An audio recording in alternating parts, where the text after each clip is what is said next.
오늘은 악한 포도원 농부의 비유라는 제목으로 말씀을 전하도록 하겠습니다. 오늘 본문에 보면 예수님이 한 비유의 이야기를 들려주십니다. 보통 이 비유를 포도원 농부의 비유라고 부릅니다. 비유의 내용을 소개하자면 다음과 같습니다. 한 포도원 주인이 있는데 그 주인이 자신의 포도원을 농부들에게 맡기고 머나먼 나라로 가게 됩니다. 이 비유에서 보면 주인이 농부들에게 세를 주었다고 나와 있는데, 이를 쉽게 말하면 포도원을 잠시 위탁해서 맡긴 것이라고 할 수 있습니다. 시간이 흘러 포도원 열매가 맺어 추수할 때가 되자 포도원 주인은 종을 보내 농부들에게 일정 부분의 수확물을 달라고 요청합니다. 그런데 농부들은 포도원 주인이 보낸 농부들을 심하게 때리고 어떤 종들은 죽이기까지 했습니다. 포도원 주인은 최후의 방법으로 아들을 보냅니다. 아마 농부들은 먼 나라로 간 포도원 주인이 다시 이곳으로 돌아올 일이 없다고 생각하고 있었던 것 같습니다. 주인이 다시 이곳으로 돌아올 일이 없으니 농부들이 포도원을 강제로 빼앗을 수 있다는 악한 계획을 세우게 된 것입니다. 포도원 주인은 농부들의 이러한 악한 생각과 계획을 이미 알아챘을 것입니다. 그래서 최후의 방법으로 포도원 주인의 아들을 보냅니다. 아들은 포도원 주인의 대리자요 분신입니다. 아들을 보낸다는 것은 포도원 주인이 그 자리에 가는 것과 동일한 의미를 담고 있습니다. 아들을 보낸 것은 이 포도원의 주인이 누구인지를 농부들에게 확실히 알려주고자 했던 포도원 주인의 강한 의지가 담겨 있는 것입니다. 그런데 악한 농부들은 오히려 주인의 아들을 죽이면 이 포도원이 자신들의 것이 될 수 있다는 잘못된 착각에 빠집니다. 그리고 마침내 이러한 악한 계획과 생각을 실행하고 주인을 대신해서 온 아들을 내쫓아 죽이는 일을 벌입니다. 이 비유에는 크게 네 종류의 사람이 등장합니다. 포도원 주인과 아들, 그리고 포도원 주인의 종과 농부들입니다. 포도원 주인은 하나님을 상징하고 아들은 예수님을 상징합니다. 포도원 주인의 종은 하나님의 선지자들을 상징하고 악한 농부들은 이스라엘 백성과 유대 민족 지도자들을 상징합니다. 겉으로만 보면 이 포도원 농부의 비유는 현재 예수님을 거절하고 방해하는 유대 민족 지도자들을 책망하시고 질책하는 내용으로 보입니다. 물론 1차적으로 이 비유의 내용은 유대 민족 지도자들을 책망하는 내용이 맞습니다. 이 부분에 대해서는 다음 주에 조금 더 자세히 살펴보도록 하겠습니다. 이번 주는 조금 관점을 달리해서 이 비유에 등장한 포도원 주인의 모습을 통해 하나님은 어떤 분이신가에 대해서 중점적으로 살펴보려고 합니다. 오늘 본문의 비유의 말씀 속에 나타난 하나님은 어떤 하나님이십니까? 첫 번째로 하나님은 선하신 분이십니다. 본문 33절을 보시기 바랍니다. 다른 한 비유를 들으라. 한 집 주인이 포도원을 만들어 산울타리로 두르고 거기에 집 짜는 틀을 만들고 망대를 짓고 농부들에게 새로 주고 타국에 갔더니, 여기서 보니까 어떤 주인이 포도원을 농부들에게 새로 주고 타국에 갔다고 나와 있습니다. 주인이 땅을 빌려주고 그 땅에 농사를 짓는 사람들을 소작농이라고 부릅니다. 소작농들은 땅을 빌려 농사를 짓기 때문에 땅 주인에게 일정한 금액을 지불합니다. 오늘날의 임대료 같은 개념이라고 할 수 있습니다. 과거에는 대부분의 소작농들이 가난한 사람들이기에 땅을 먼저 빌리고 그 후에 수확물에 대한 일정한 비율을 주인에게 임대료식으로 지불하기도 했습니다. 만약 좋은 주인을 만나면 아주 저렴한 임대료를 지불했고, 나쁜 주인을 만나면 비싼 임대료를 지불해야 했습니다. 오늘 비유에 등장하는 포도원 주인은 이 중에서 어떠한 쪽에 속한다고 생각되십니까?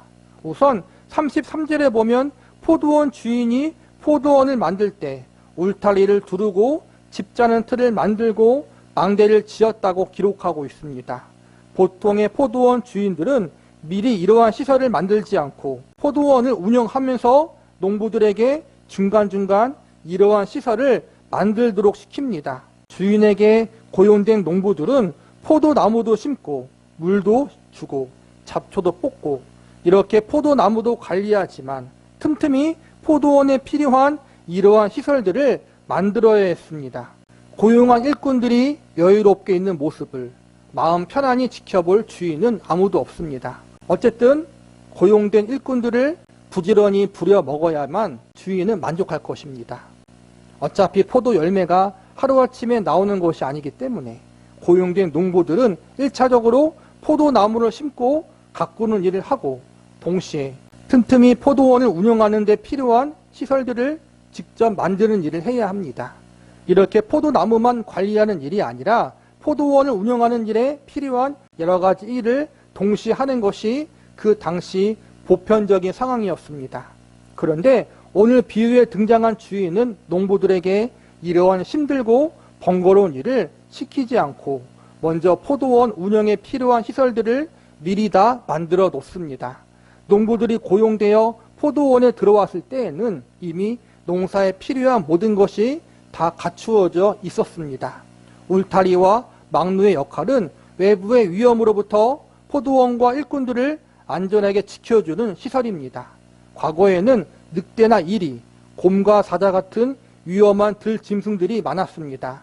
일을 하다가 혹은 밤에 잠을 자다가 갑작스럽게 들짐승들이 사람을 덮치는 경우들이 종종 있었습니다. 또한 여우와 같은 작은 동물들이 포도원에 들어와 포도 농사를 망치는 일도 있었습니다. 만약 울타리와 막루가 없다면 농부들은 일을 하거나 잠을 자는 도중에 혹여나 사나운 짐승들이 자신들을 해치지 않을까 혹은 작은 동물들이 포도원을 망치지 않을까 걱정하며 지내했을 것입니다. 그렇기 때문에 고용된 농부들은 포도 농사도 신경 써야 하고 자신들과 포도원을 지켜줄 울타리와 막루와 각종 시설을 만드는 일도 시간을 쪼개서 감당해야 했습니다. 그런데 이 농부들은 착하고 선한 주인을 만나 이러한 힘들고 번거로운 일을 하지 않고 오로지 포도 농사에만 전념할 수 있었습니다. 만약 포도원 주인이 고용된 농부들을 활용해 시설들을 만든다면 시간도 아끼고 돈도 아낄 수 있었을 것입니다. 과거에는 대부분 이런 식으로 포도원을 만들고 운영했습니다. 그러나 오늘 비유에 등장한 포도원 주인은 그 당시에 관례를 따르지 않고 미리 전문 일꾼들을 고용해 포도원의 울타리와 막루를 튼튼하게 만들어 앞으로 고용될 포도원 농부들의 안전을 신경 써 주었습니다. 거기다가 포도 열매의 즙을 쉽게 짤 수 있는 틀까지도 만들어 놓았습니다. 포도원 주인은 아무것도 없는 황무지 땅을 농부들에게 맡긴 것이 아니라 포도원을 운영하는 데 필요한 모든 것들을 다 준비한 후에 그것을 농부들에게 맡긴 것입니다. 쉽게 말해 몸만 와서 일하면 되었던 것입니다. 이러한 작업 환경은 그 당시 아주 파격적인 혜택이었다고 할 수 있습니다. 오늘날은 보자면 직원들의 작업 환경과 복지 혜택을 깊이 배려해 준 좋은 사장님을 만난 것입니다. 이 비유는 우리의 삶과 참으로 비슷하다고 할 수 있습니다. 주인이 좋은 포도원을 만들어 놓은 다음 농부들을 불러 일을 맡겼듯이 주인 대신 하나님 역시 우리에게 필요한 것들을 준비해 놓으시고 우리의 삶을 우리에게 맡겨주시고 허락해 주셨습니다. 성경에 보니까 온갖 좋은 것들은 하나님으로부터 선물로 우리에게 주어졌다고 말하고 있습니다. 아름다운 자연, 우리가 숨 쉴 수 있는 공기, 우리의 생명, 사랑하는 가족들, 이러한 좋은 것들이 다 하나님의 선물로 우리에게 주어진 것입니다. 이 모든 것들은 그냥 우연히 어쩌다가 우리에게 주어진 것이 아니라 처음부터 우리를 배려해 주신 선하신 하나님의 계획으로 이루어진 것입니다. 창세기를 읽어보면 하나님이 온 우주 만물을 창조하신 후 마지막 날에 사람을 지으셨습니다. 날짜로 따지면 6째 날입니다. 만약 사람이 그 이전의 날, 둘째 날이나 셋째 날이나 넷째 날쯤 사람을 만드셨다면 어떻게 되었을까요? 우선 생존이 거의 불가능했을 것입니다. 생존이 가능하다 할지라도 매우 불편하게 살았을 것입니다. 하나님은 우주를 창조하시고 바다와 하늘과 땅을 창조하시고 온갖 아름다운 자연을 다 창조하신 후에 모든 것이 다 준비된 후에 비로소 맨 마지막에 인간을 창조하셨습니다. 이처럼 하나님께서는 우리에게 각종 좋은 것들을 이미 다 준비해 주시고 그것들을 우리가 잘 관리하고 다스릴 수 있도록 맡겨주신 것입니다. 그 어떠한 대가를 먼저 요구하지 않으시고 아무런 조건 없이 우리를 배려하시고 사랑하는 마음으로 우리 인생을 위한 좋은 것들을 미리 계획해 놓으신 것입니다. 오늘날 우리가 살고 있는 이 시대는 누군가를 믿기가 참으로 힘든 시대입니다. 누군가를 속고 속이는 시대, 거짓말과 속임수가 판을 치는 세상입니다.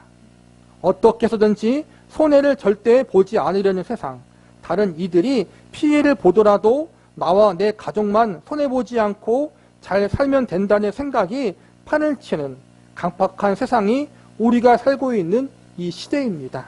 그래서 누군가 나에게 먼저 선의를 베풀면 의심부터 하게 됩니다. 이러한 시대 속에서 오직 하나님만은 그분 자신의 모든 손해를 감수하고 우리에게 필요한 모든 것을 아낌없이 허락해 주셨습니다.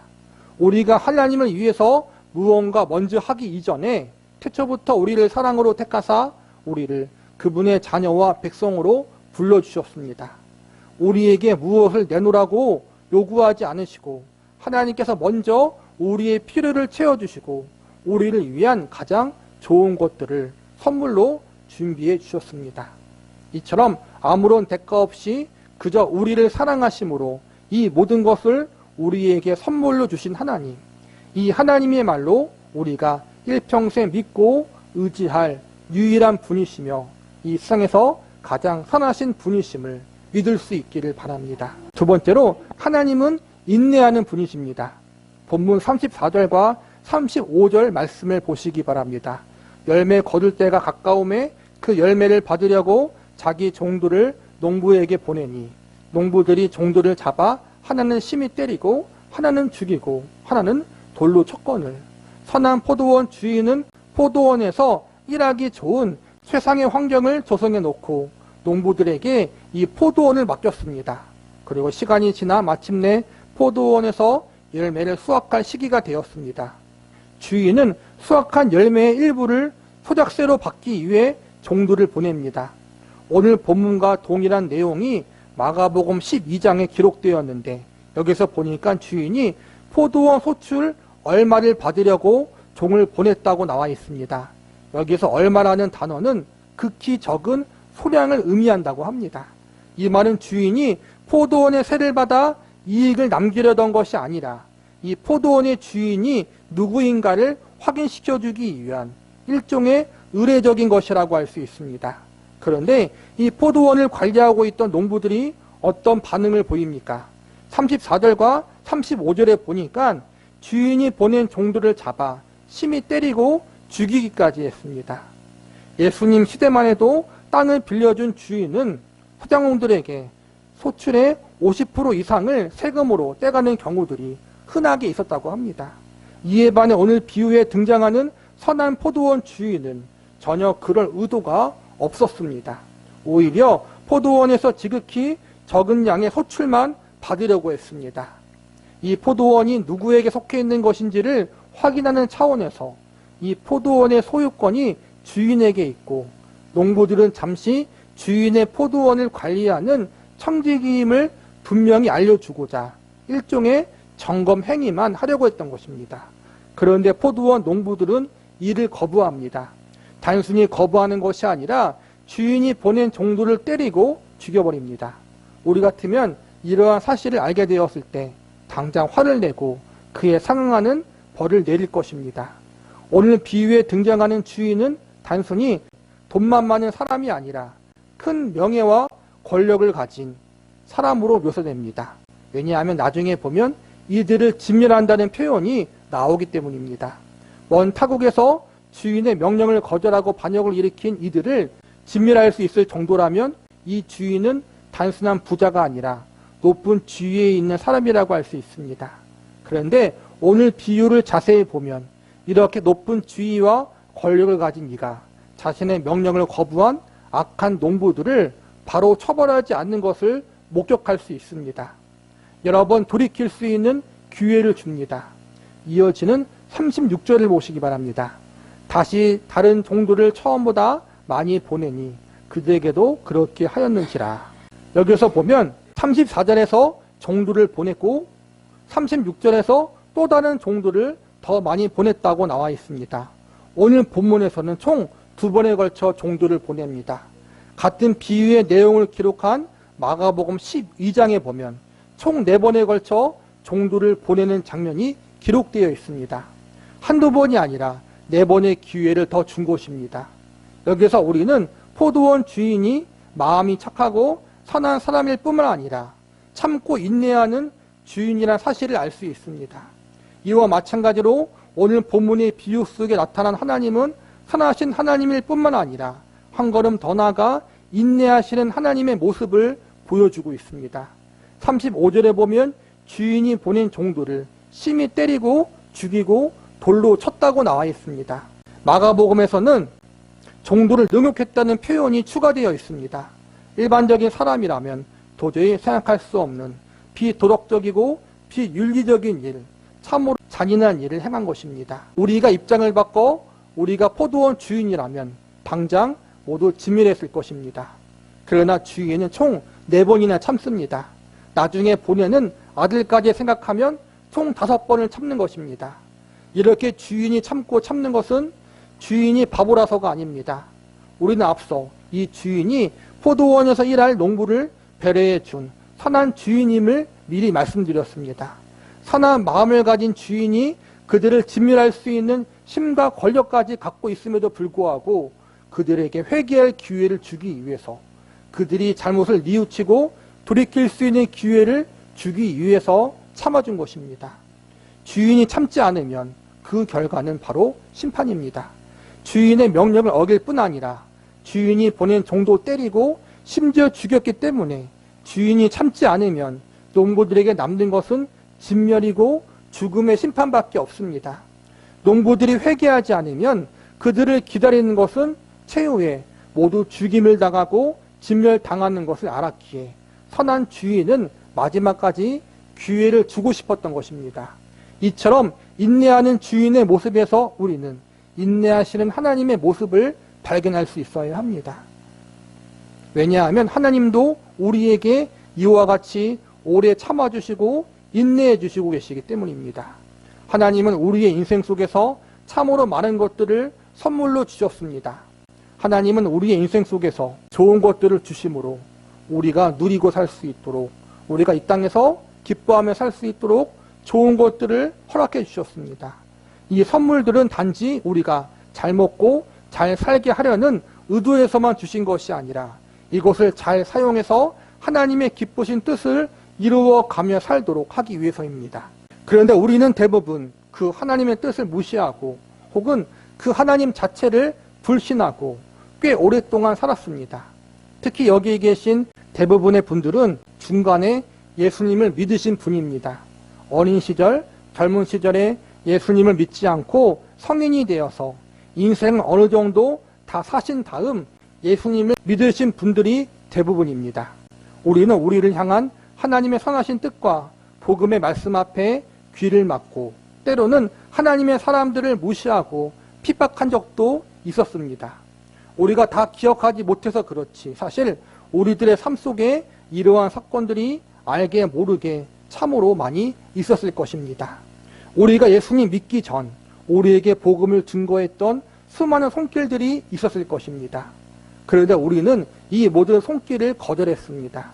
이 모든 것이 하나님의 뜻을 계속 어기고 불순종하는 자리에 있었던 것과 같은 것입니다. 그러니까 오늘 비유에 등장한 악한 농부의 모습, 포도원 주인의 뜻을 어긴 농부들의 모습이 예수님을 거절하고 하나님의 뜻을 거부한 지난날의 우리의 모습과도 같다는 것입니다. 비유 속에서 주인은 여러 번 지속적으로 종들을 보내 농부들에게 잘못을 뉘우칠 기회를 준 것처럼 우리 역시 우리의 지나온 삶 속에 셀 수 없이 많은 하나님의 말씀이 증거되었었다는 사실을 우리는 잊지 말아야 합니다. 그리고 그만큼 셀 수 없이 많은 하나님의 인내하심과 참으심이 있었다는 사실도 기억해야 합니다. 이 하나님의 오래 참으심이 있었기에 우리는 지금 이 자리에 나와 하나님을 예배할 수 있게 되었습니다. 우리가 교회에 나오고 하나님을 아버지라 부르게 되고 예수님을 경배하고 찬양할 수 있게 되기까지 이처럼 오래 기다리시고 인내하시는 하나님의 은혜와 사랑이 있었다는 사실을 잊지 말아야 합니다. 저와 여러분이 회개하고 예수님을 믿기까지 참으로 오랜 시간 참고 기다려주신 하나님이십니다. 우리가 남들보다 잘났거나 선했기 때문에 지금 이 예배의 자리에 앉아있는 것이 아니라 오래 참으시고 기다려주신 하나님의 은혜와 사랑이 있었기 때문에 우리가 지금 이 자리에 나올 수 있었다는 사실을 늘 기억해야 합니다. 우리가 믿고 섬기는 하나님은 이처럼 선하시며 기다려주시는 하나님이십니다. 이 하나님이 우리의 하나님 되심으로 인해서 겸손하고 기뻐하고 감사할 수 있는 저와 여러분이 되기를 기도합니다. 마지막으로 하나님은 심판하시는 분이십니다. 본문 37절을 보시기 바랍니다. 후에 자기 아들을 보내며 이르되 그들이 내 아들은 존대하리라 하였더니, 여기서는 주인이 자기 아들을 보냈다고 나와 있습니다. 마가복음에 보면 그의 사랑하는 아들이라고 되어 있습니다. 주인이 최후의 방법으로 그의 사랑하는 아들을 보냅니다. 포도원 주인은 자신의 아들을 보내기까지 심판을 보류하고 인내했습니다. 주인의 아들은 예수님을 상징합니다. 예수님은 하나님의 사랑하는 독생자 외아들입니다.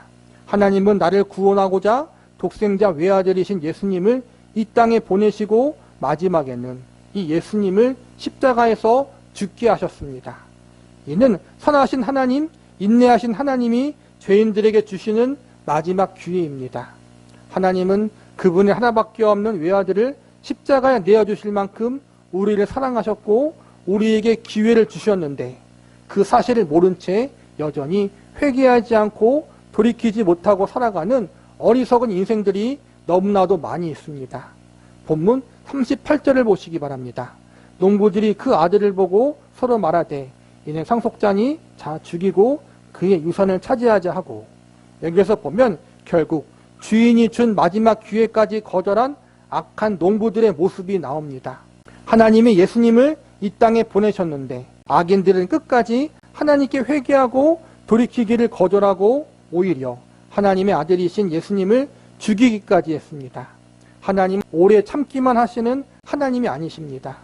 그분은 오래 참으시고 기다리시는 분이지만 그분의 인내심은 무한하지 않습니다.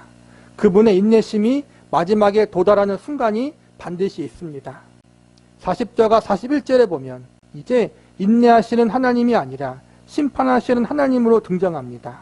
우리에게 많은 선물을 주시고 그리고 이 선물을 통해 복된 삶을 누리기를 기대하시는 하나님, 그러나 계속해서 하나님의 뜻과 기대를 저버리는 삶, 회개하지 않고 죄에서 돌이키지 않은 삶을 살아간다면 우리는 마침내 그분의 엄정한 심판대 앞에 직면할 각오를 해야 합니다.